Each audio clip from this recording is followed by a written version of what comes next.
Ang intense ng mga kaganapan ngayon sa abot kamay na pangarap sapagkat manginginig sa galit si Doc Robert sa mga malalaman niya tungkol sa totoong pagkatao ni Eric. Dito nga matapos niyang ipahanap kay Kinito ang background ni Eric ay matagumpay niya ngang makikita ito at agad niya itong ibibigay kay Doc Robert. Samantala ay mapag-iisipan nga ni Doc Carlos na magpagawa ng isang case kay Annalyn upang subukin ang kakayahan nito kung karapat-dapat siyang makasama sa Japan. At dito nga ay biglang dadating ang isang celebrity na walang iba kundi si Madam Pokwang at siya nga daw ang special case na ipapagawa ni Doc Carlos sa kanya.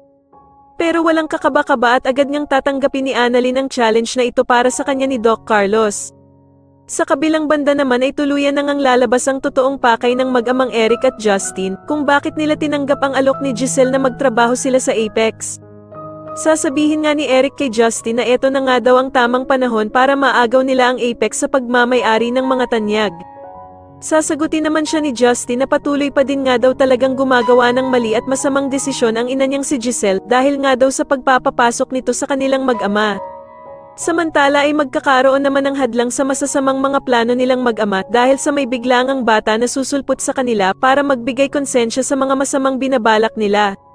Ang batang ito nga ay si Andoy na magpapabago at magpapalambot sa puso ni Justin at dito nga ay kaya niya nga ding mapalapit si Justin sa ina nitong sa Giselle sa pamamagitan lamang ng kanyang salita. Sa kabilang banda naman dahil nga sa kawalan ng tiwala ni Doc Robert kay Eric, ay uutusan nga nito ang tauhan ni Don Pepe na si Kinito upang magsagawa ng background check sa ama ni Justin.